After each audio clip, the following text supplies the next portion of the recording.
السلام علیکم ورحمۃ اللہ وبرکاتہ۔ بسم اللہ والحمد للہ والصلاة والسلام علی رسول اللہ، اما بعد۔ عن المغيرة بن شعبة رضي الله عنه قال: كنت مع النبي صلى الله عليه وسلم فتوضأ فأهويت لأنزع خفيه فقال: دعهما فإني أدخلتهما طاهرتين فمسح عليهما متفق عليه۔ عزیز طلبہ کرام، ایک اور حدیث لے کر آپ کی خدمت میں حاضر ہیں۔ حدیث کے راوی مغیرہ بن شعبہ رضی اللہ تعالی عنہ ہیں۔ مغیرہ بن شعبہ ابن عامر ابن ابو عامر ابن مسعود، ان کی کنیت ابو عیسیٰ یا ابو عبداللہ ہے۔ من دہات العرب، عرب کے زبردست لوگوں میں سے تھے۔ امام ذہبی رحمہ اللہ فرماتے ہیں: من کبار الصحابۃ اولی الشجاعۃ والمکیدۃ شہد بیعۃ الرضوان کان رجلا طوالا ذهبت عینہ یوم الیرموک او یوم القادسیہ توفی فی الکوفہ سنۃ 50 الہجریہ وعمرہ 70 سنۃ۔ کہ مغیرہ بن شعبہ رضی اللہ تعالی عنہ کبار صحابہ میں سے تھے، بہادر لوگوں میں سے تھے، جنگ کی چالوں کے بارے میں ماہر تھے، بیعت الرضوان میں حاضر تھے، لمبی قد و قامت کے حامل انسان تھے۔ ان کی ایک آنکھ جنگ یرموک میں یا جنگ قادسیہ میں کام آ گئی تھی۔ ان کی وفات سن 50 ہجری میں ہوئی کوفہ میں، اور ان کی عمر 70 برس تھی۔ مغیرہ بن شعبہ رضی اللہ تعالیٰ عنہ عرب کے زبردست لوگوں میں سے ہونے کے باوجود، لمبی قد و قامت ہونے کے باوجود بھی رسول اکرم صلی اللہ علیہ وسلم کی خدمت کیا کرتے تھے، اور رسول اکرم صلی اللہ علیہ وسلم کی خدمت کرنا اپنا شرف سمجھتے تھے۔ اسی لیے فرماتے ہیں کہ میں رسول اللہ صلی اللہ علیہ وسلم کے ساتھ تھا۔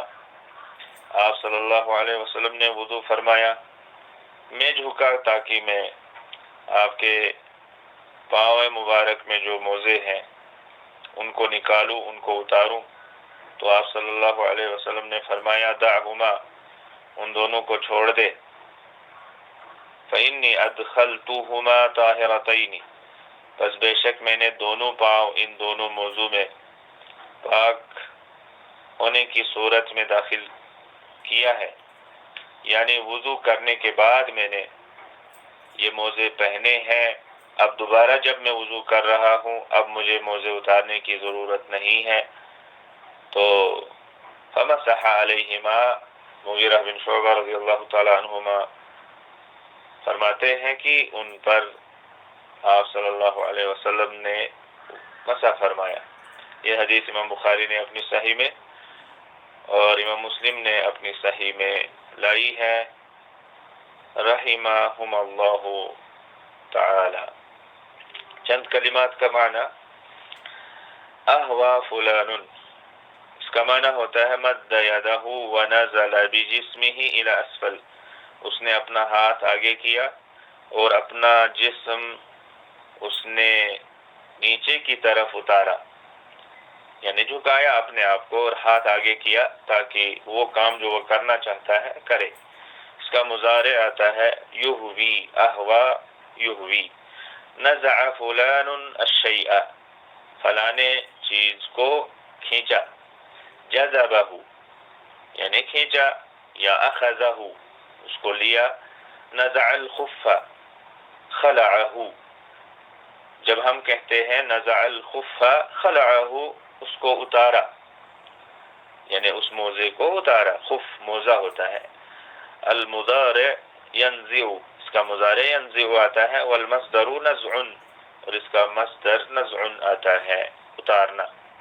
الخف ما یلبس فی الرجل من جلد رقیق، خف کہتے ہیں اس چیز کو جو پاؤں میں پہنی جاتی ہیں، من جلد رقیق، باریک چمڑے سے، باریک چمڑے سے جو چیز بنی ہو اور اس کو پاؤں میں پہنا جائے اس کو خف کہتے ہیں۔ ودع الشیء ترکہ، ودع الشیء جب کہا جائے تو اس کا معنی ہوتا ہے اس کو چھوڑا۔ والمضارع یدعو، اور اس کا مضارع آتا ہے یدعو۔ والامر دع، اور اس کا فعل امر آتا ہے دع۔ ماضی قلیل الاستعمال، اس کا فعل ماضی بہت کم استعمال ہوتا ہے۔ مسح علی الشیء، کسی چیز پر مسح کیا، اس کا معنی ہے امر یدہ علیہ، اپنا ہاتھ اس پر گزارا۔ المضارع یمسح، اس کا مضارع آتا ہے یمسح۔ ادخل الشیء جعلہ یدخل، ادخل الشیء جب کہیں گے تو اس کا معنی ہوتا ہے اس چیز کو اس میں داخل کیا، یعنی کسی دوسری چیز کو، ایک چیز کو دوسری چیز میں داخل کیا۔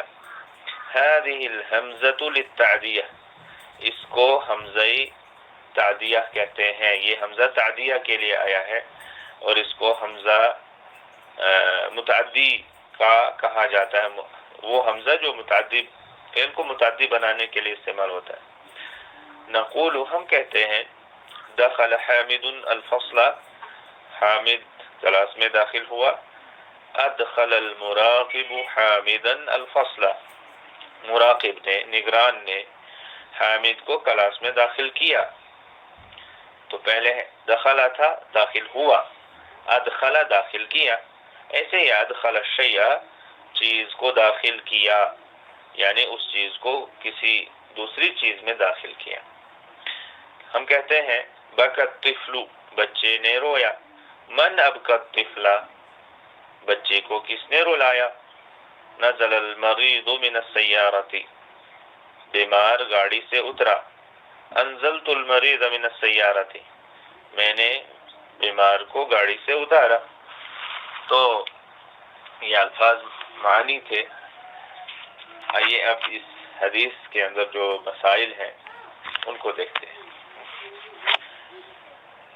سب سے پہلا مسئلہ اس حدیث سے ہمیں یہ معلوم ہوا جواز المسح علی الخفین، خفین یعنی موضوع پر مسح کرنے کا جواز۔ نمبر 2، یشترط علی من اراد ان يمسح علی الخفین ان يكون قد لبسهما على طہارة مائیة،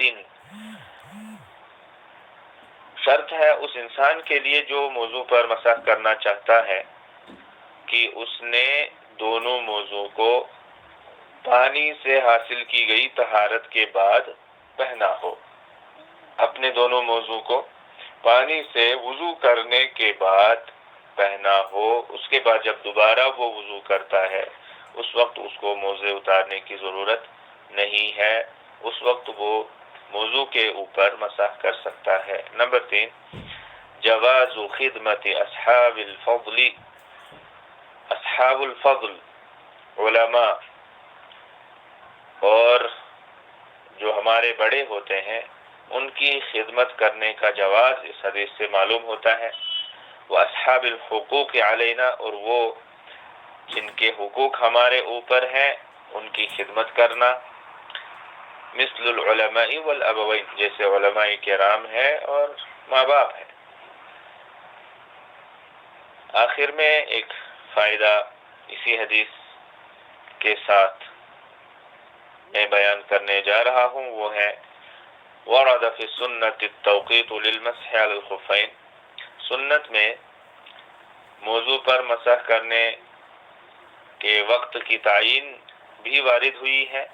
فللمقیم ان یمسح علیہما مدت یوم ولیلہ، مقیم کے لیے جائز ہے کہ وہ موضوع پر ایک دن ایک رات مسح کر سکتا ہے۔ وللمسافر ان یمسح علیہما، اور مسافر کے لیے جائز ہے کہ وہ دونوں موضوع پر مسح کرے۔ ثلاثة ایام بلیالیہا، 3 دن اور 3 رات تک۔